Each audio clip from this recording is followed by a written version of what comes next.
Hello there. This another edition of Series Autos here again. Wow. Wow, wow. It was cold out there, brutally cold. But today I'm talking about many things coming up, like the women's retreat coming up in May. But how do you wait to get there? It's just something I'm waiting to do. Getting excited already before you even made the Well, you made for last year at Camp Cockwall. I truly enjoyed going there.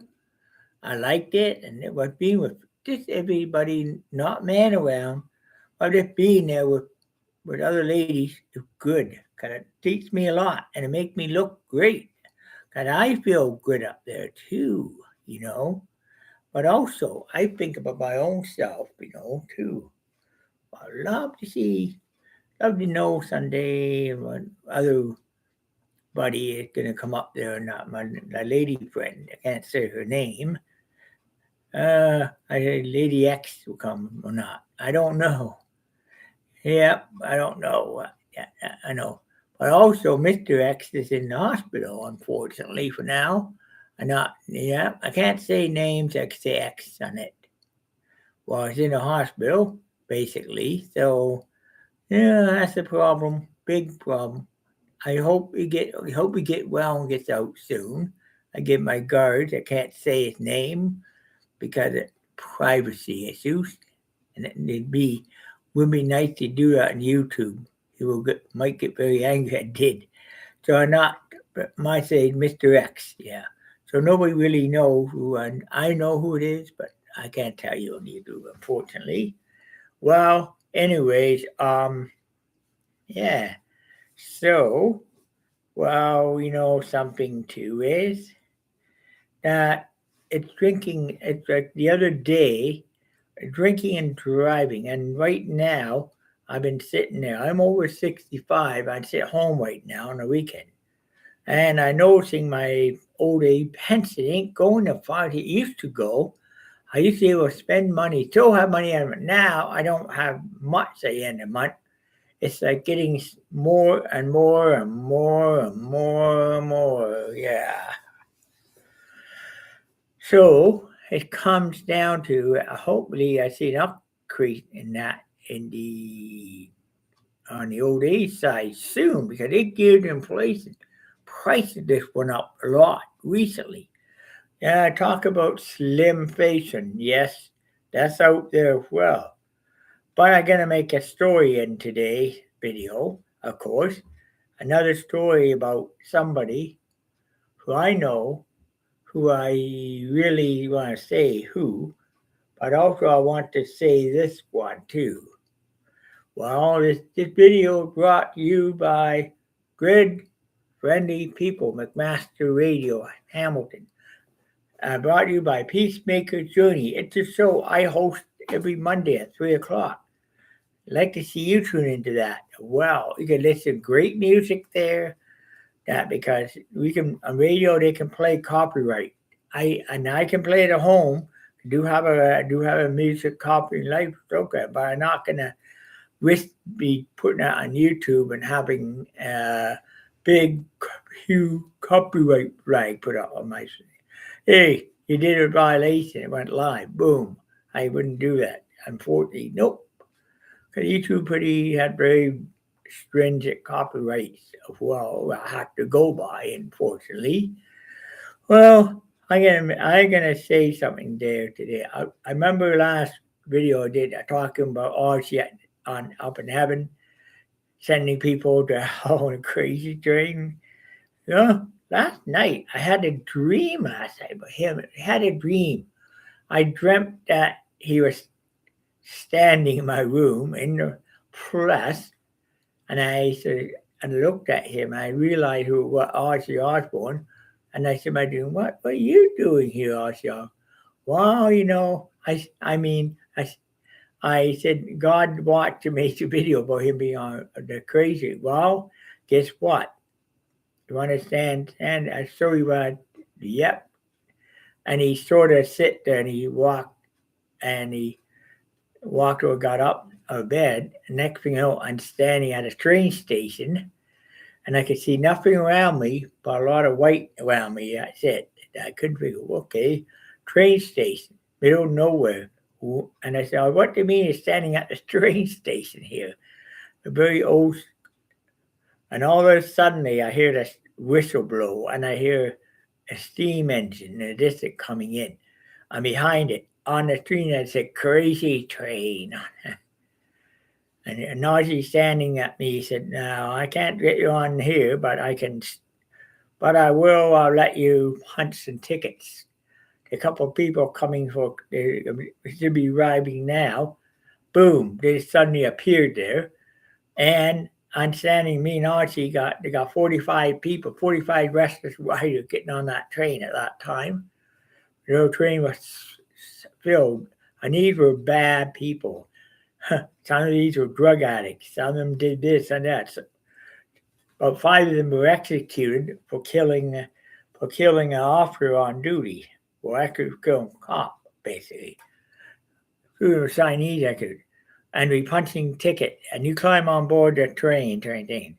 And then Ozzy Osbourne, I said, all aboard, Ozzy aboard, and they started, and next the train rolled the steam, pulls out of the station. I'm standing inside there with Mr. Osborne saying in a dream, what that mean? Well, you know what? The crazy train destination is hell. All these people committed sins and were denied were denied access to heaven because they committed bad sins. Didn't get the sins forgiven, including those who just went to electrics.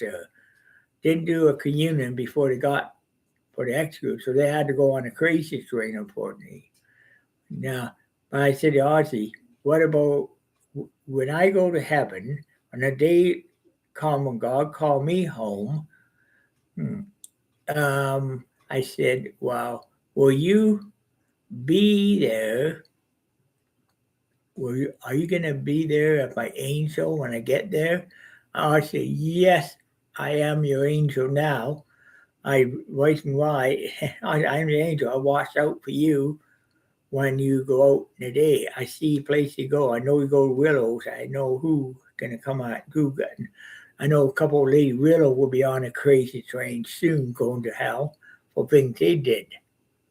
Anyway, so he said, and I said this one, right? I hope Kai Bowman don't end. We distract. Hope Mr. X don't end up there. Anyways, well, he won't end up there anyways. Well, you know what happened was? I'd have to retract what I just said. I didn't mean to. Bloop. Track that. Anyways, so onward, I said, well, that is right. I am your angel. You got a straight path into heaven when you go. Because your family waiting for you. But unfortunately, I had to bring you back to where you supposed to be now. Because you got quite a long time before you come to a long time for ready to come home.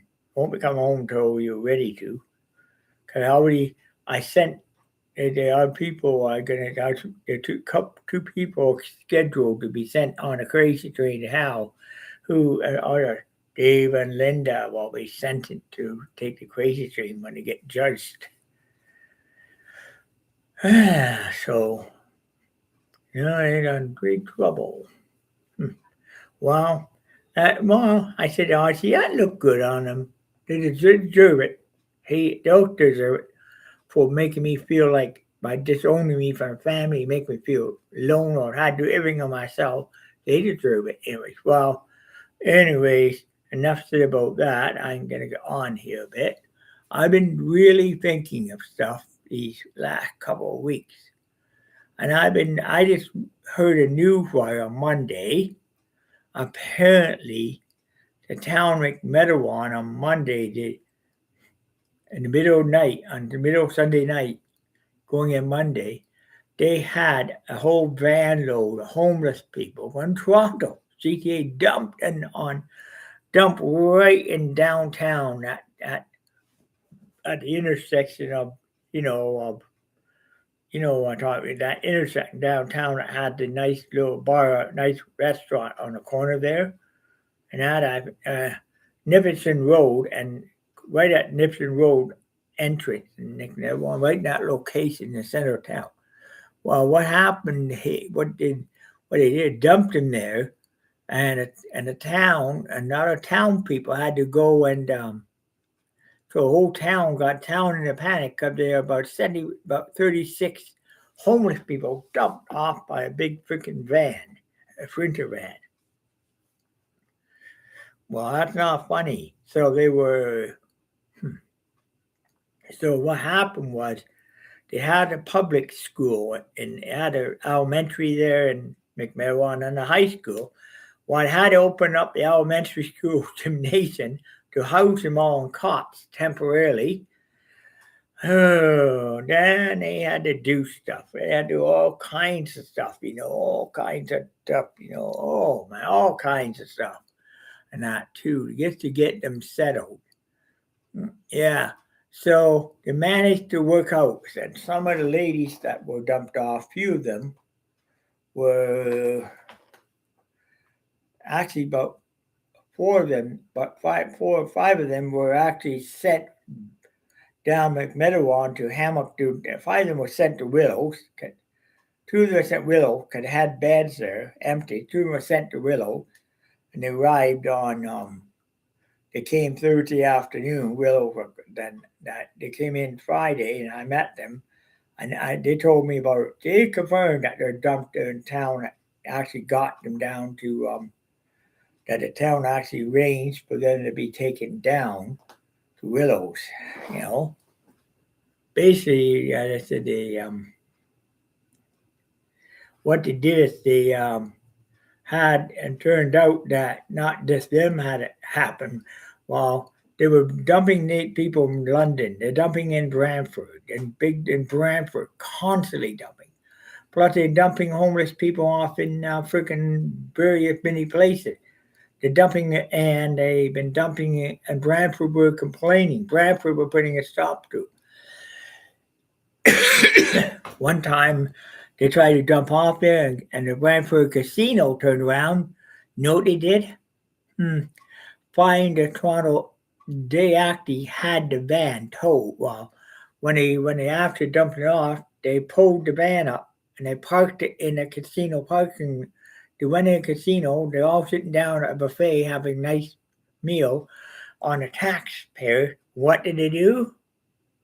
While inside the casino, towed the van away. Well, what they do? Well, they decided they're gonna do something about it.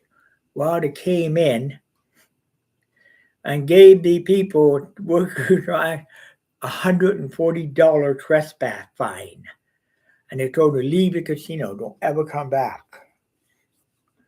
Walked in, told them to pay, and made them out. They had to pay. They made them pay double for the meal and kicked them out. They kicked them right out of the casino. The workers tried, and then they took a photo plate of the license number. And then when they got back there, guess what? They charged them $8,000 in that the vehicle, $8,000 fee plus many other things, all because of that. And they got mad and they paid it, but they weren't happy about it. Toronto screamed off down at Brantford Casino, said, "Look, I know what Brantford said. They said, it's not our fault, it's your fault." Huh. Well, anyways, we didn't. They denied it right there in the spot. Of course, casinos are like that, Of course, casinos are like that, Your casinos are like. They will do anything. They do about anything they want, and they get away with it. Why?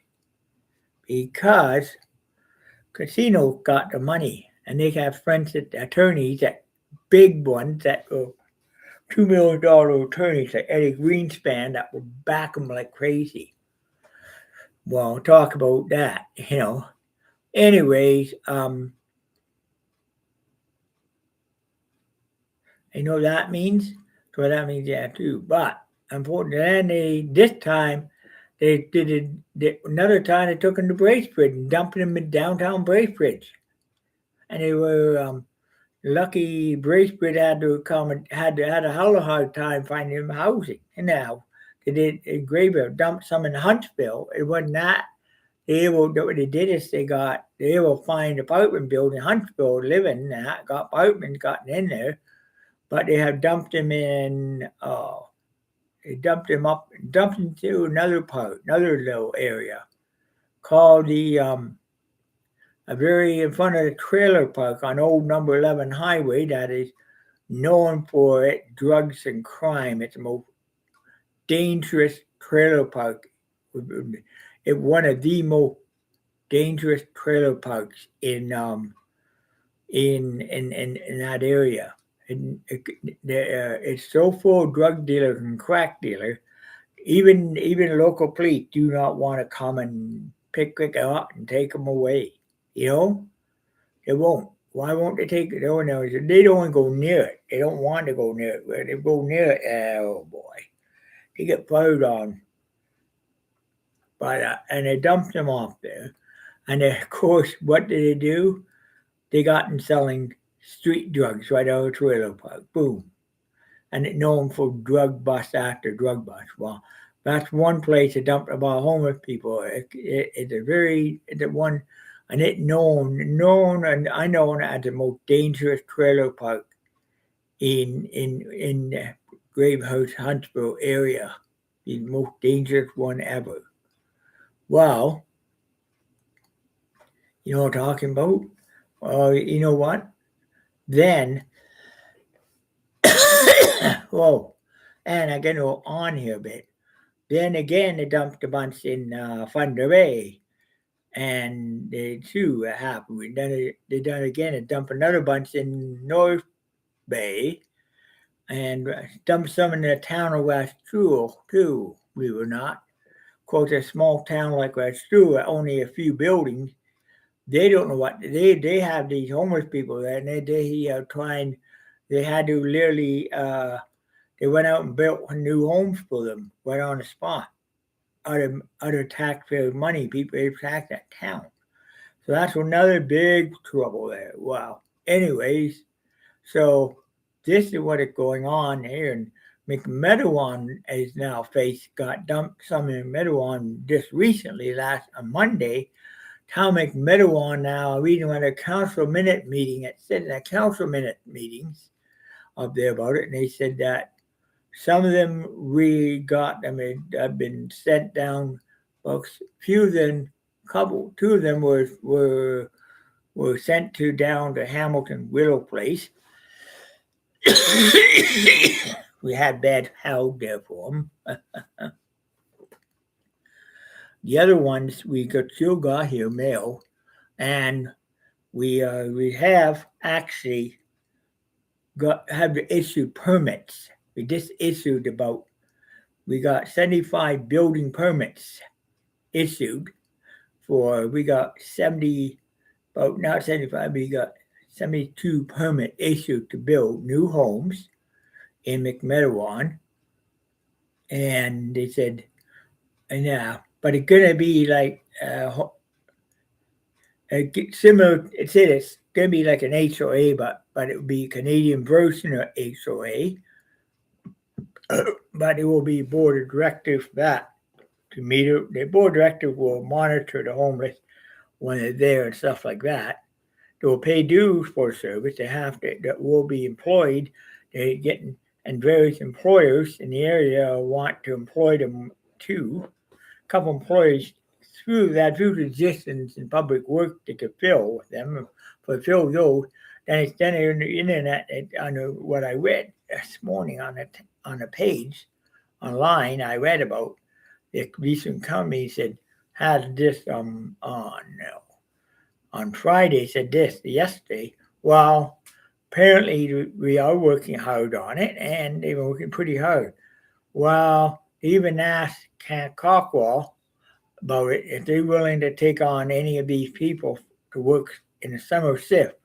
And they work summertime, and right now they said that depends too. That depends on us, you know. We haven't decided to do. We don't know too much about them.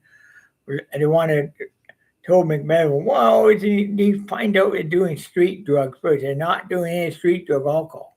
Then we employ them. Well, anyway, so they they ran backgrounds on all of them, and they found two, found about four, found about five of them out of there were not drug addicts. You know what they were? They had warrants outstanding, big warrants, nasty big warrants outstanding for arrest.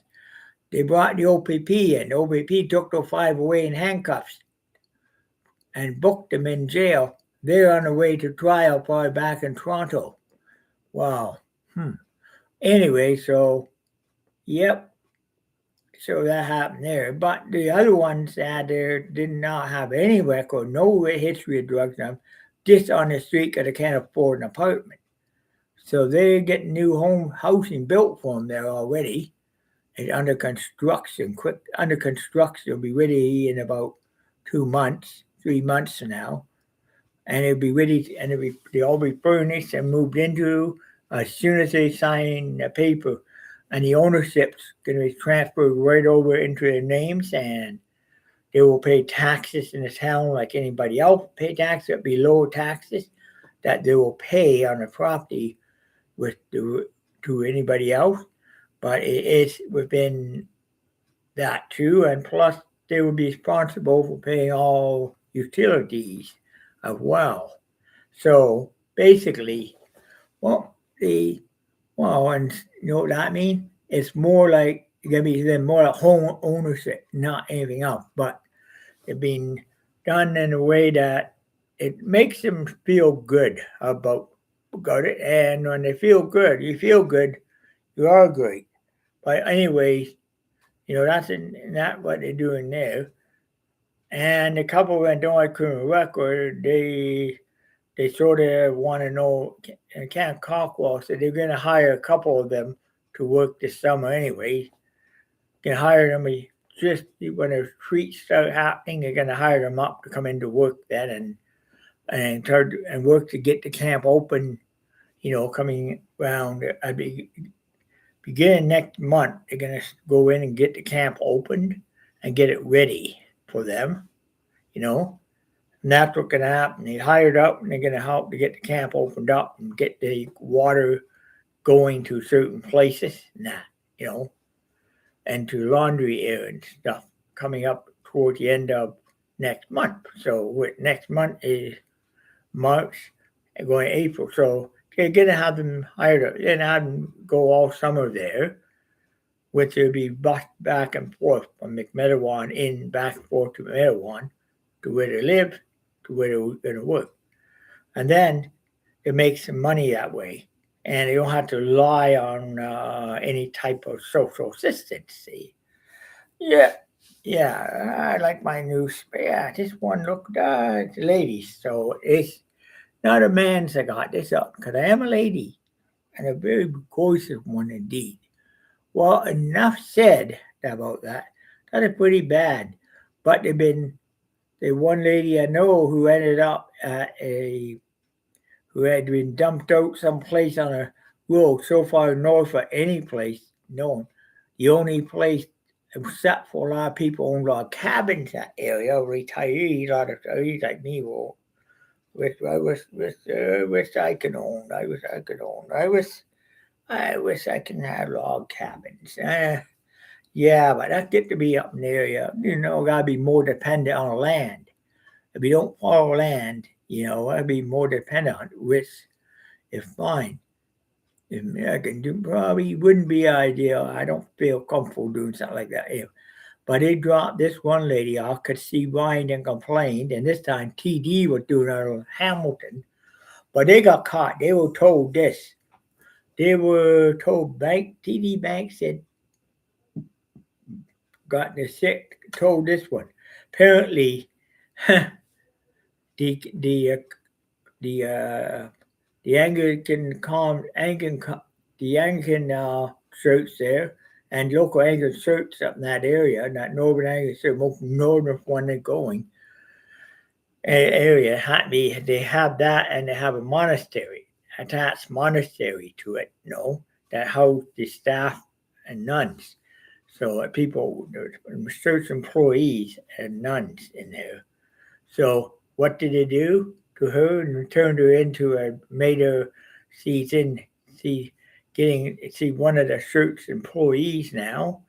She's actually one of the nuns that will sit there and well, she talked to me. I just got off a phone not long ago here in Hamilton. He told me that, she thanked me for that. I mean, I talked to Anglican priest. Turned out I nectarized. Turned out Anglican priest were Reverend David Moores from used to be Christ Anglican Church in London. Well, apparently he got transferred up there. Later, transferred up in the priesthood. Now another priest took over from him. He was sent up north to that Anglican church to leave a older pastor, older preacher, the older minister of older church minister there was priest, retired. He took over. He's up there. He's planning to keep it going. He's running the church and the church and the monastery both. You know what that means? The church, the monastery, both. And what happened was and the monastery runs strong. And they actually, she told me this too. And I knew the Reverend because my mom had a daycare center in the basement of that church, Anti-Jack Memorial Daycare, in the basement of that particular church on Walton Road, 138 Walton Road South. Today it's not that anymore. It's totally something different now. But here's what happened here is that he was transferred there, and which is great for him. He actually lives in a monastery. And he ain't said to me, it was, and this lady friend of mine, I know, like Charlene said, by Miss Dorsey, said, you know what? That was the best thing you ever done. And I said, no, I know that because number one, you're too far north, even for Willow Place to help. It's an area where Willow Place can't help you from there. There are no services for you for somebody is out on the streets up there. The only service out there is the monastery. So, I mean, you're better off at a monastery. It will teach you a lot and teach you how to be a man. They'll teach you how to be a present woman. And that, something? Ever since I've been told me, I think I've been admitted to, have me admitted here. It's been a marvelous place ever. I never saw so peaceful life. I thought, I know God is here. I feel very relaxed, and you should be, because you're closer to God than you would ever been in your life before. I said, you're closer to my. You know what? Say to me, he said, you are all right. He said to me, I'm incredible that. Yeah, I know the Reverend Moore's been very friendly to me. The other workers, the other nuns and workers in this, in this monastery are very polite and very nice. They help me with things, and I even got I'm beautiful. I feel great, and I feel like I'm part of operating this place of worship. And I feel part of the Anglican Church and operate well. And I said, then that's very, very good. We feel that way. And Reverend Moore said, Reverend, how is he doing excellent? We actually made her into a very fine, she's a very fine person now. She's literally helped with in the morning before Sunday morning. He comes in at 4 o'clock, put all this stuff out, get all everything ready for service before the service start. Before other people in other ladies lived with me lived in a monastery, they never ever did anything like that. You know, they never did anything. And I said, why? Why didn't they do it? Well, here's why. They didn't do anything because, number one, if they're too lazy to get out of bed in the morning, you want to get up bright and early and do it. And that's, well, the fact that person likes it very much so. So I did pretty good in one way. But also, too, is that, you know, people got to learn to love one another. And, you know, some honesty, people don't learn how to love one another in this earth, then you know what? They may end up on a crazy train to hell. Me, myself, sort of love one another. I learned how to love. When I get older, I gotten older. But the thing is, I found wise to a lot of this stuff. Very wise to it, in a way. I got a lot of wisdom and way to handle things. Because I've been there, done it. I've been homeless on the street a long time ago, and it wasn't any fun. It was hard. It's dangerous. You up all night. You don't get your sleep. And then by the time you do get your sleep, you're lucky if you get any sleep at all, or you find a place to sleep and you get kicked out again.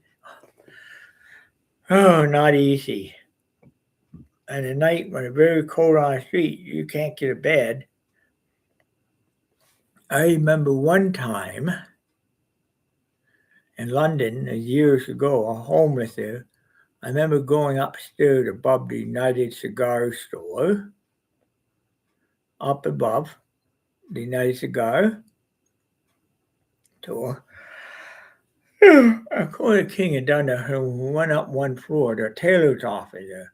But I went up to another floor above that, to a floor up above it, and there was all this empty space.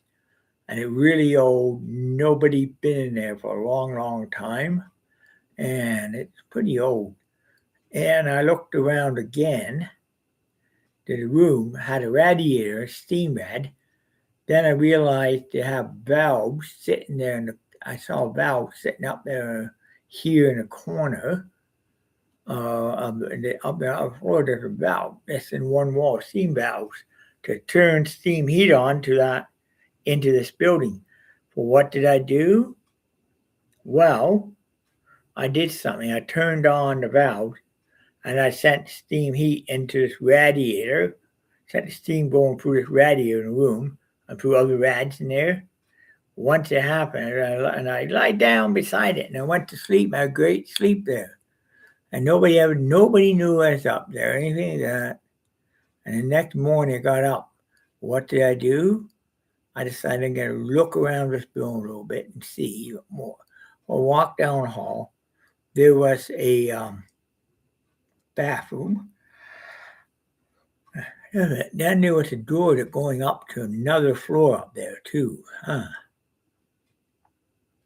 So I went up this other floor, and I could walk in, see cobwebs everywhere, very dark gray. And there was a fire door there. So I opened the fire door, got daylight. I let the daylight in the room.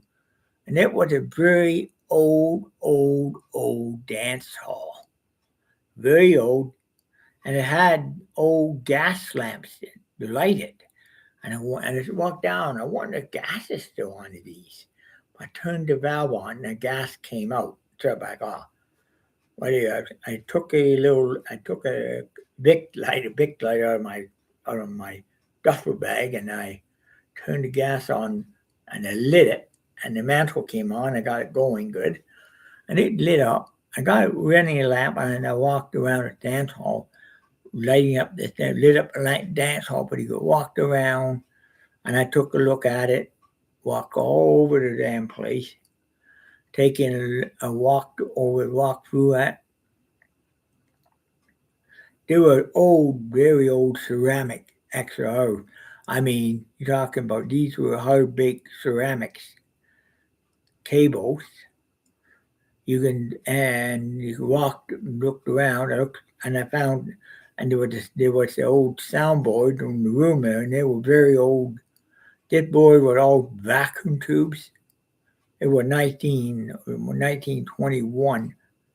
No, uh, board, 2021 soundboard. I haven't worked, haven't been on, I hadn't power, but it had tubes, but it had like tubes in it and all that, and then it had this thing, and it hooked up to a 6-volt battery that was long drain that you had to by cranking the needle bring power to the battery and help.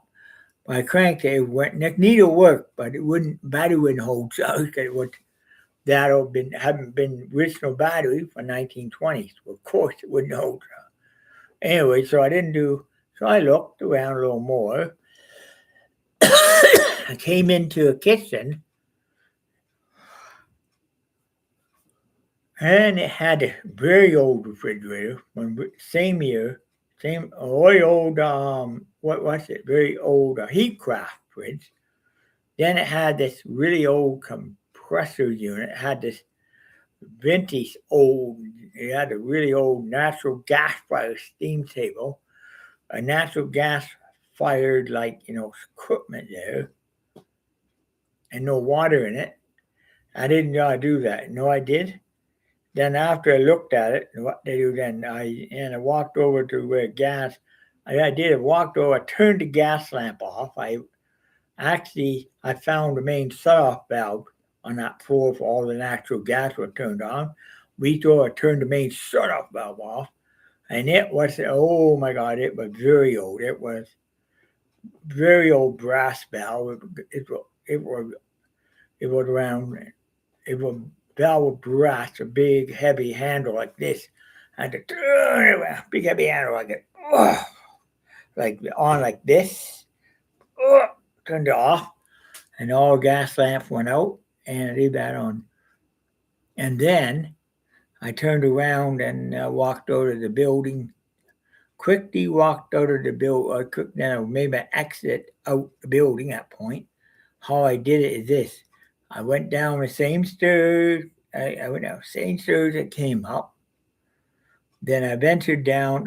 There were the back stairs in this building that went down, came out into the alleyway, came out in the alleyway behind the building, in the back stairs. So what did I do? I made my way down the stairs, and there was a back entrance that was a fire exit into a alleyway parking lot. Come out where no cars were parked, and I looked. The little window there was dirty. I could see through it with a board on it. But I looked, no, nothing parked. Opened the back, opened the door, snuck out, shut the door quickly, and just walked out with my duffel bag on my side and kept going and for day and then later in that day I went to Salvation Army on York on nowhere downtown London and on York Boulevard at the end there. No, oh boy, Horton Street. Horton Street, Salvation Army Hospital. And what did I do? Went in there to see if I could get check in. I walked up and I said, look, I need a bed for a night. Can you help me out? Sure. They gave me a bed for a night, and I will sleep good in bed that night. And then what happened then, a couple of days later, 2 weeks, about a month go by, I was back over in the streets again. I went and ran into somebody else called Ted Walsh, and I went to his apartment, and I was there for a while. And Ted Walsh, had this worker came. This worker was being nasty. Didn't want me on a lease, wanted me to move. And I trying to get out of there any way possible. Hanging out till my next check comes in and all that. And I hang out. Soon as my old FP came in, oh boy, I was going to leave. So what did I do? I went downtown to Richmond Motel, which is still there today on corner of Dundas and King. There's the building's still there, the old Richmond Motel. I went upstairs to the second floor. And I walked up and I talked to the guy up there, talked to the management. We have a room for rent down over here, and that will be, what is monthly? $100 a month. Okay. So I went down, I paid $100. They gave me the key and I checked in, took my duffel bag, and I would stay for 1 month there. Then I went in, paid $100 next month, tried to stay there went there next month. And next month, one morning, I get this knock on a freaking door, and I was, what the? Early in the morning, middle of the night, I'm sound asleep. Bang, bang, bang. Please, shoot one, drugs. Wait, want me? And I knock the door and I'm wake up like, what the hell going on? And I said, what the hell you did break into my hotel room like this? Why? What are you here for? We got a warrant. We're searching for narcotics. We have a warrant that they talk about a name. Gave the guy's name. His name was Santos, and I found out, well, you know what? My name is Stuart Jackson, not Santos, So, yeah,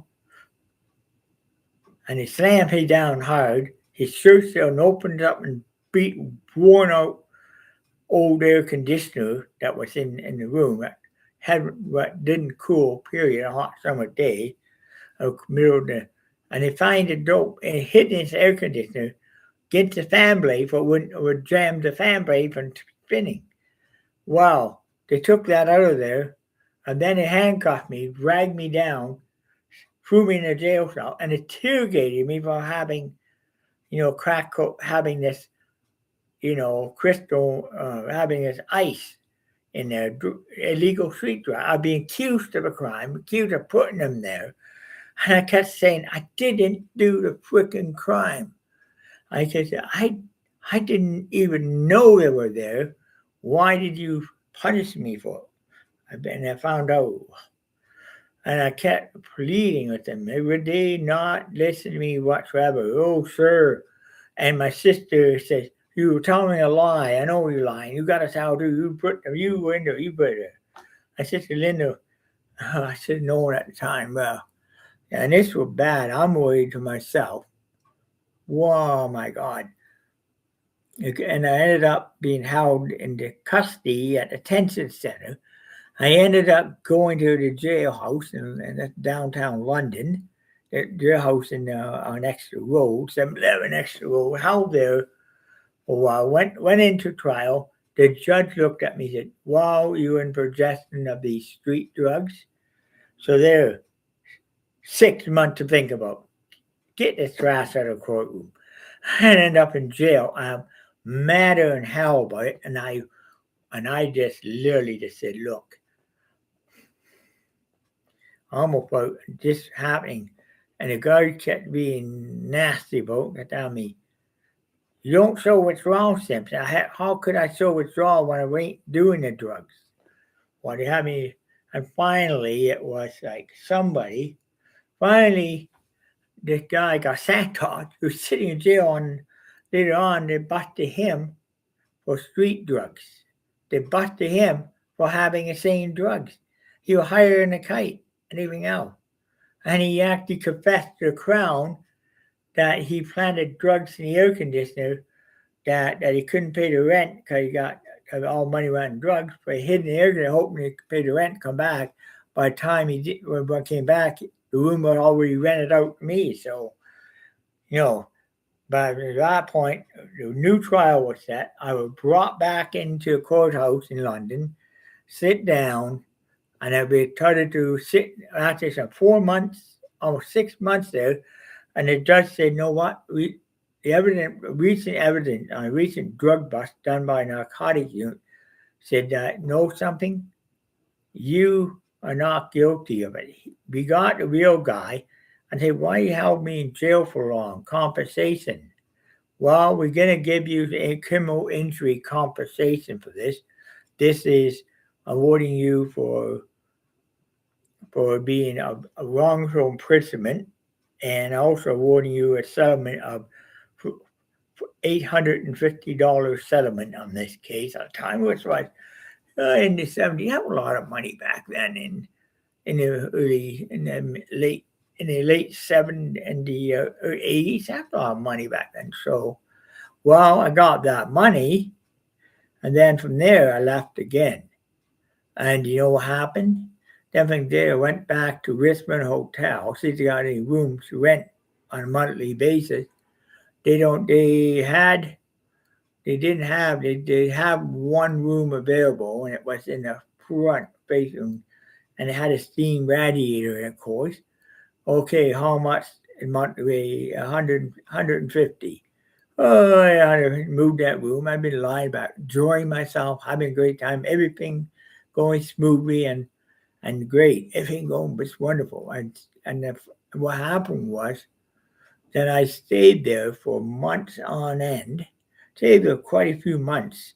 Finally I figured, gotta be at that point. I just got a job with Canadian Pacific, so now I just got a job at Northern Telecom. So I went in and started working at Northern Telecom, and I started paying home pretty good paychecks from there for quite a few years. I was making well enough money doing, and I was paying the rent out. I didn't, and then I made so much money. What I did do is I able to rent a apartment out of that, and I lived in an apartment for a while on Ferguson Street down in Old South London for a while.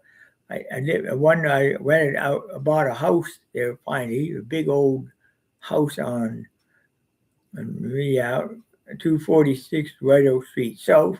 Lived there for almost a few years. I actually lived there for a while, and then, you know what? And then things happened again. Then I moved into an apartment. From there, I moved to an apartment. Nice apartment, small. I still work at Nortel, pay was good. And I moved into plant manager to head manager of the whole factory. So I was there and I was making damn good pay, damn good money, paying my bill, paying everything, paying my taxes, everything happening. And from there, it was just great, wonderful job. I enjoyed it. And then comes the day again. What happened? And here comes the bad day. I had to go to Detroit that day for a meeting at the Nortel head office in the borough. So I get all the way into Detroit, got there, got to the Guardian Building, beautiful Art Deco, went up. I came up there to the 20th floor where Nortel headquarters office is, and I was meeting with the big boss, CEO. Oh boy, I think I'm in trouble here. I was like, oh no, I'm in trouble?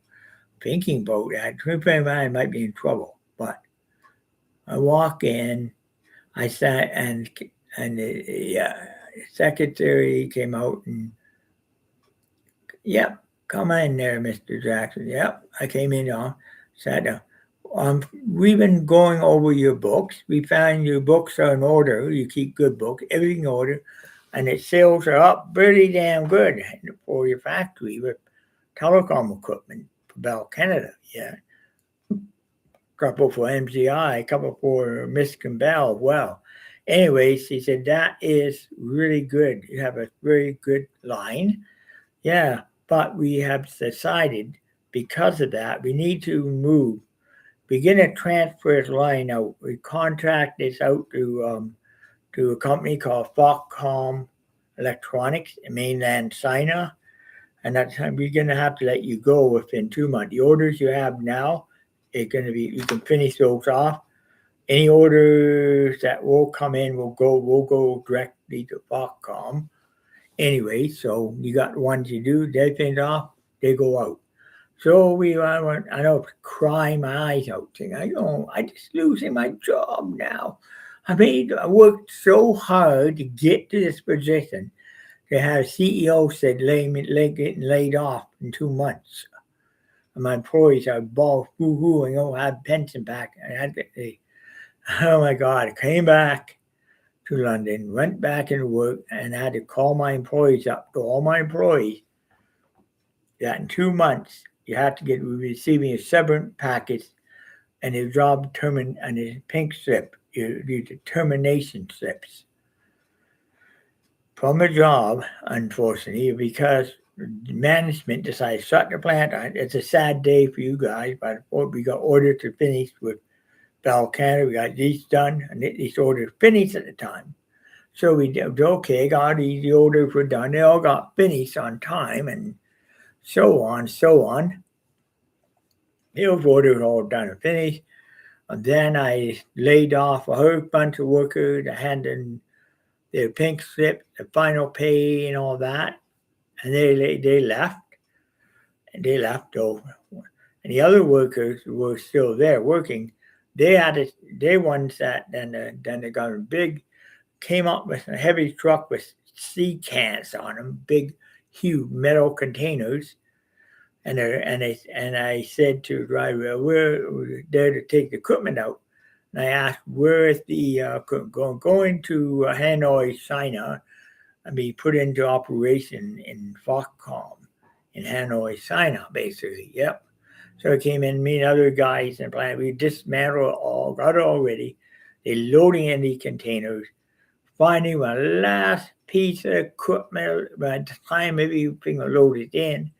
Last piece of equipment loaded into the container. The doors were shut. They were sealed, of course. And then I said then I turned around, called them all over. I went off, gotten the final paycheck and the job separate and the pink slips. Walked in, handed the paper, singing, this is final pay, and this is job unemployment, boom, boom, boom. Had everyone, but meaning 10 workers had in there, 145 were. Doe got the final pink slip about 4 weeks after the first batch did. So by that time, I'm standing another worker, me and standing there with a worker, Ron Farley, and I said, look, we go over, I got to turn the lights off in the factory now.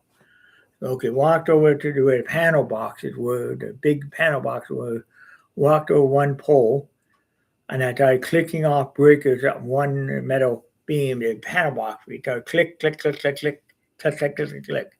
Started clicking it all, then most of the lights were going off. Most of the lights started to shut off in the factory. Then I got over to then from there, and I'm on that, and Ron is on the other box, back far in the factory, clicking off light. I'm there, click, click, click, click. When I click, finally got the last and final box, click, click, click. The lights that were on were in the office part in front. So then me and him walked over an empty floor to where the office was, walked in. What did I do? From there, I managed to walk in to the office area, and I had my office. End up packing everything in my office, everything out, packing up what I had in the office, pulling that old duffel bag I had from when on the street, threw it in there, low food in the back of the vehicle, and went home.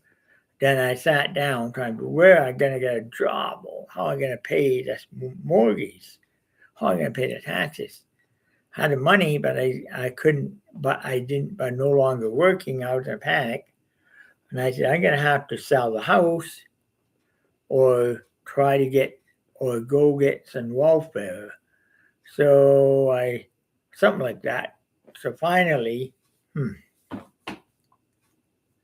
what happened was I had to put the house up for sale to survive. I did that. Then no sooner than I put it up for sale, there was a job opening in Canadian Pacific, free in Canada for a supervisor. So I applied for it, got the job. I worked there for a while in the job, and then I was doing like ranging for sending shipments all box tape all the world. And then finally, a good worker and everything else in the factory. Finally they came up when decided to move to keep slow to London line down, keep the line going to Minneapolis, St. Paul, Minnesota instead. And I said, "Oh boy, not again." I got laid off, and then a job opened at Canadian Pacific. So I worked for Canadian Pacific for a while, caboose guy in a caboose. And guess what? About a year and a half later, I made good money. Renting a decent place and all that. Actually, then finally after that, while that job sort of, while the day came when they deboot the freight trains, they placed an electronic box. And I said, the only thing electronic box I can't tell the hopper on somebody riding a freight train, they can't see that. And I said, and I can't see it's something going wrong. And that's what the whole idea was for the caboose guys, see what's going on a train and make sure. Yeah, sure enough, they did that. And they've been, and there were a few runaway trains, a few trains that were peeking on and not being detected, and they being caught at the border in the country, something like that, too. That's definitely. Well, when I did my work, I used to catch these people. What I used to do, bring in a caboose, I sit them down and I tell them this. What option A is, we can drop you off at the next level crossing here. or we can take you down, or drop you off in the middle of the city here and leave you there at the crossing. Something like that. So we used to do it. Then I said, okay, and pull up to level crossing in some small town somewhere. And what we did, we dropped them off at 11. Okay, throw the train, add the train, and you drop a train for booth lines up. I got off, I did there, open the door, see this, get off and walk far out of sight, and don't try doing this again. Next time you do it, we will have a. Next thing I do, I will get CP Rail Police in to take you out, take you away for this. A dangerous thing to do. And they took off. Well, 2 days later, same run coming down the track. Lo and behold, same people again. That's in hopping boxcar, the ones that I just escorted out. Well, this time I turned around. We had dropped it in. We marked up the car. We took him off. I took him out of that boxcar, slammed the door shut. I know I did next. Is then I turned around, marked in caboose, slammed this person down on the bench, and got on a walkie-talkie. Told the operator to move, to start up and move, go forward now. And what you do, when I got on the walkie-talkie, I radioed the CP Rail Police, and I told them, meet me at a level crossing. I got two people hopping hop train, got into my caboose. And you can come in if you want to. Well, train pulled up the same level crossing again. And, of course, we were not keeping it distracting enough. And I had a CP Rail Police came out, open the door, walk in the booth, and I walked to see these people. I caught him twice. One time I threw him off, told him don't do it again. He did again.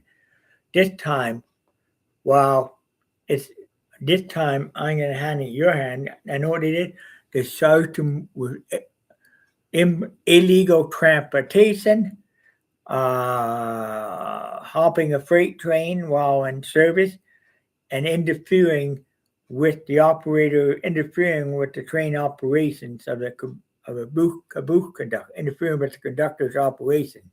Having, the CP Rail thanked me for that. They thanked me for it. They thanked me.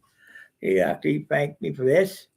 And they said to me, well, thank you very much. And I proceeded down, got the end of it, and then all that.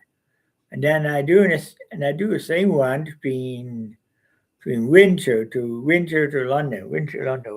Oh.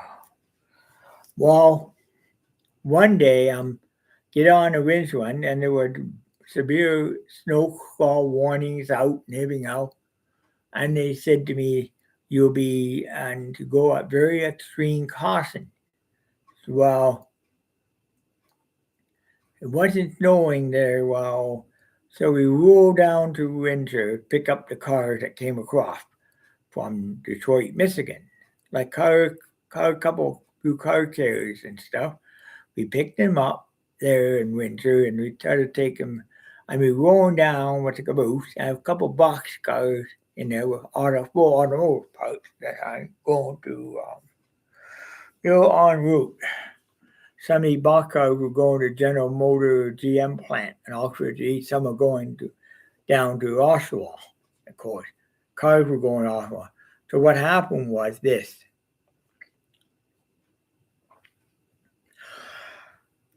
Well, then here's what happened. Then all of a sudden, I'm sitting there, and there was and the next minute the winds were howling out there, complete whiteout. I could not see anything.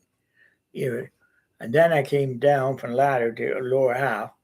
I said to John there, the other worker in booth, John, we can't see anything. We got to, and I got on, tried to get on, went to walkie-talkie radio over there to say, bring a train to a stop, and looked over it. There's a headlamp of the oncoming. There's a headlamp here of oncoming passenger train that was actually, yeah, see headlamp, and know what we did? At that point, I said, we seen the light. We got, and what they do, we just literally opened the door, and I just jumped into a snowbank on this big, heavy, big whole snowbank, and the next thing I know, I woke up in the emergency room in hospital in London, Ontario, and I said, "What happened?" Well, you were knocked out unconscious, you know. You were knocked out unconscious. Fortunately, a passenger train was in the right out, but it ran into the back of a caboose. Which means that what happened was ran back of the caboose, and when you jumped, you had to railroad man radio there, and you hit, and you jammed the key on Mike so he would get to you because the key Mike was jam button. And I seen her looked at the radio, and sure enough, the mic button was snatched in so hard against the circuit board that literally jammed it in the transmit. So, oh my God, that odd to look at, but anyways, so that's an interesting look at, and I said, yeah, batteries are exhausted by now anyway. Yeah, there were. We can't use one, but unfortunately for the VOL, fortunately for engineer on the VOL train that cast you, he lost his life. He's gone. And I feel bad. I felt bad for the other operator of the other train. Several people, people in the cars were injured. There were quite a few injuries. Some of them were seriously injured, too. And after I came to, I was in pain. No, I couldn't remember anything. And then after that, then what happened was I want to go back to work. I tried to remember things. I couldn't remember everything. I was losing my memory. I couldn't do anything I normally would do. I couldn't do proper paperwork anymore, get jobs. At the time, I was just miserable. And finally, I ended up on ODSP at that point afterwards. And apparently, an ODSP there, from there, it was many years on it, went on that for many years. Had nice places to live, but wasn't a lot of money then. But I had decent places to live, like back in the late 80s. I had some very decent places to live in OP. Where's was nice? You paid a lot of rent, but you haven't. You paid almost $300, $400 in rent. But you know what? You got some pretty decent apartments and pretty decent apartment buildings. Trust me, I remember that. 1990 came along, and again, then again, I had visit. I went to withdraw money from my bank from the ATM, and I went in. I withdrew the money from the bank to pay cash for something. And what happened was, I withdrew the money. I come out of the bank. Next thing you know, 2 London police officers come up, and they told me, put my hands against the wall, under arrest for bank robbery. And I said, what? I just dropped money from an ATM. Yeah. No. What did they do? They run me down to Central, got a lawyer involved. I explained what I did. The lawyer turned around. Case went into a courtroom, and the lawyer looked at a photo of me drawing the money from an ATM, but it was nighttime out. A bank robbery photo showed the person robbing a bank, and it was daytime. So it was nighttime because the sun was not the nighttime. They said, Judge, look, they said, they don't match. They don't match. You're not guilty. Any rule be not guilty on that particular charge. And then again, I'm looking there. Finally, I left happy, went back to my nice apartment I had renting there. And then a month or so later, they turned around and I just put my old CP check into the bank. And then next thing you know, same 2 cops again. Oh, you put a fraudulent checking account, and they froze my account. I couldn't do anything, and I was trying to unfroze, and it wouldn't do anything. And then they charged me with uttering a false document, which I didn't. And I've gone in again, back through the court system, in another 6 months in jail over a stupid thing like this. And I said, I did time in jail, and I said, okay, here. Finally I got out, gave me probation. I did my probation, but I couldn't prove anything. And I'm saying, this is stupid. 2 times in a row, same cop. And you know what? And I knew the crop, but I had no way of proving it. So, what did I do? At that point, I said, and then turned 19, I said, at that point, know what I'm going to do? Here's what I'm going to do. And I don't want to say it. I decided I'm going to pack up my bags.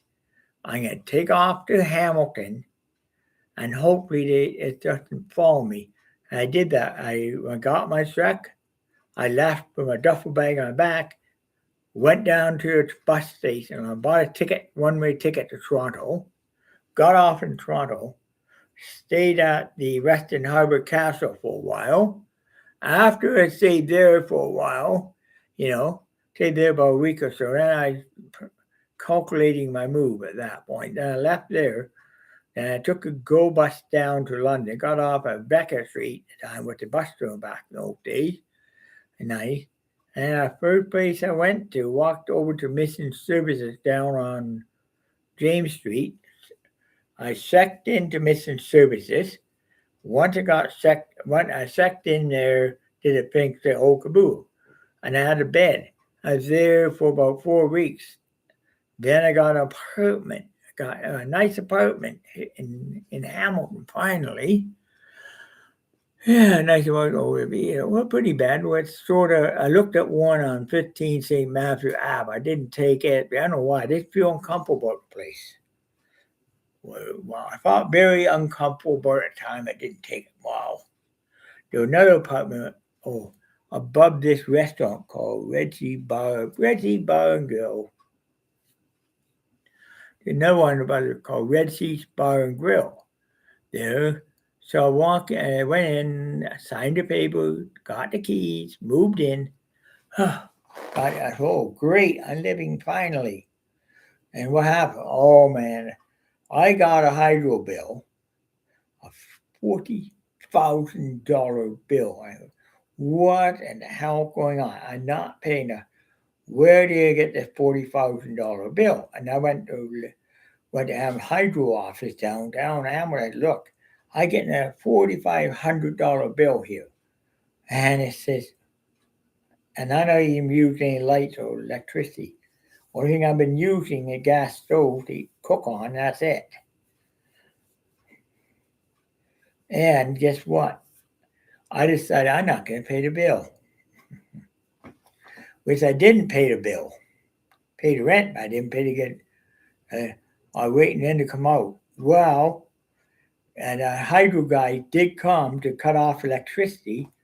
They came out and looked at the hydro, and my meter whizzing around like crazy.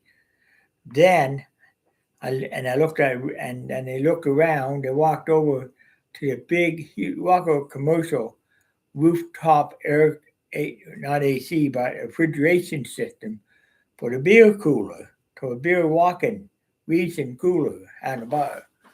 And they found out, I looked at the bar panel box. I went and saw hydro, and I looked at the bar box. Then I looked at the their meter, hardly moving. Then I looked at the panel box, and it didn't show anything on it. It showed like things on it that the only thing it showed was running the lights inside the restaurant. That's the only thing on it. But my box was rich like crazy. And I started to read the water, and this turned out. Then they looked at it again. I looked at it with the hydro guys from Hamilton Hydroelectric Company. They looked at it, and they said, there's theft here. And they looked at, and they walked around, and they took a bill, a restaurant, $13. They took mine for well over $10,000. And they went like this. Whoa, whoa, whoa, whoa, whoa.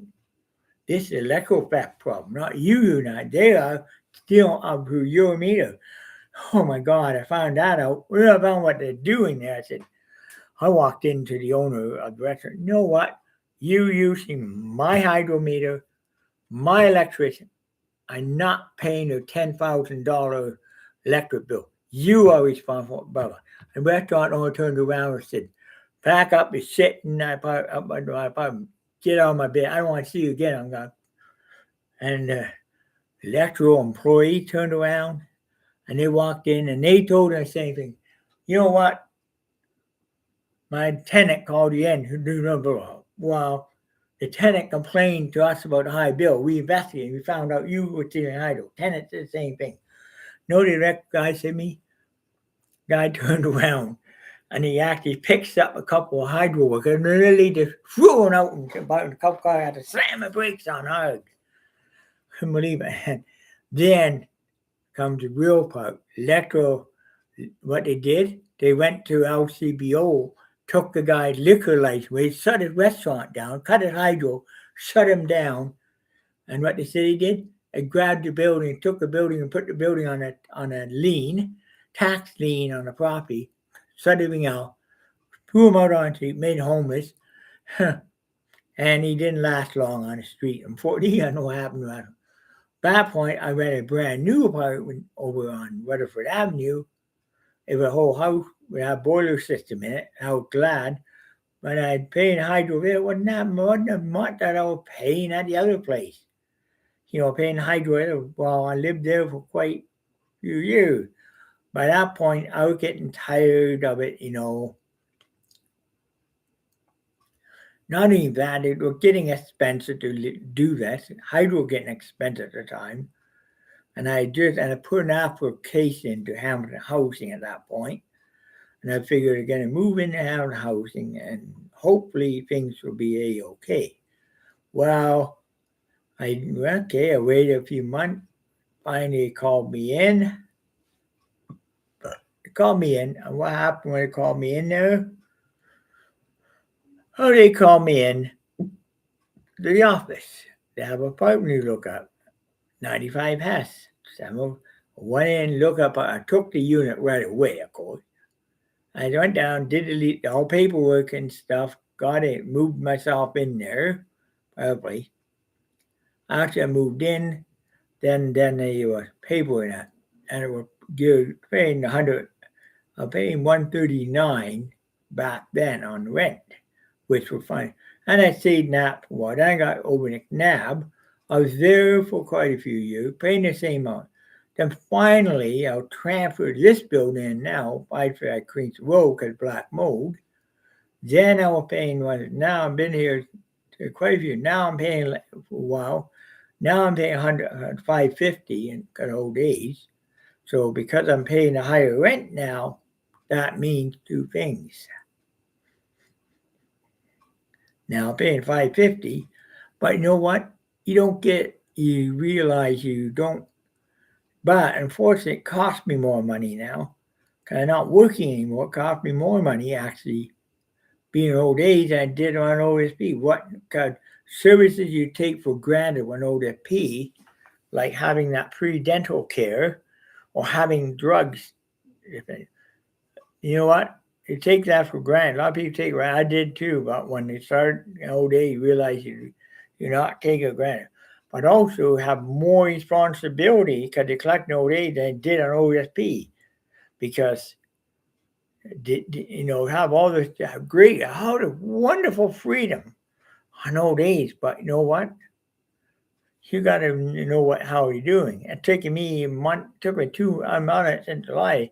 Finally, it took me time just to get myself going. But now the inflation went up, it costs me money.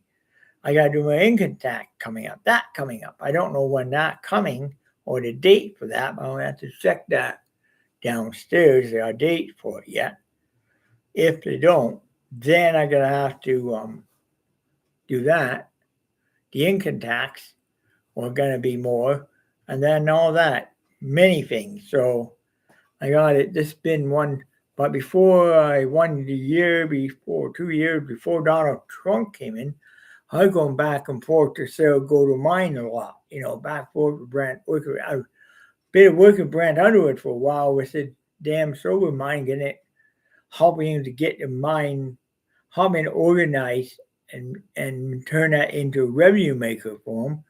I did get an order, helped him, got it turned into a revenue maker for him. I didn't get any paid. I did it my own time. But he'll turn that into a revenue maker for Mr. Brent Underwood. I've been to town a couple of times to go to, my God, I've been down mine. It's not a productive mine. It's very limited production. He mines silver out of that mine, but not very a lot of it. He mines very little bit of silver. So when he mines that little bit of silver there, it's just very small amount, like of that. Mine out about maybe 30. Mine out about half a bucket full of ore. That's about all. It is registered as a silver mine. It's registered as an active mine, but registered in the state of California being a limited mine for silver. But silver itself has gone up recently too, and gold. So coming a high value item to steal. Well, I got to say thank you now for listening to my live stream. I said enough. I'm getting tired. I want to go to sleep. Getting tired. I need to go to bed. And I got to say, end of transmission. Remember, don't drink and drive. Take a taxi, public transit, and be safe. Don't be sorry. Remember, tune me in 93 feet Sheffield on Monday and hear my good version. I will probably mention my blog. Remember, this video brought to you by CFNU FM 90.3 on the FM band. Remember, if you drink, don't drive. Take a taxi, public transit.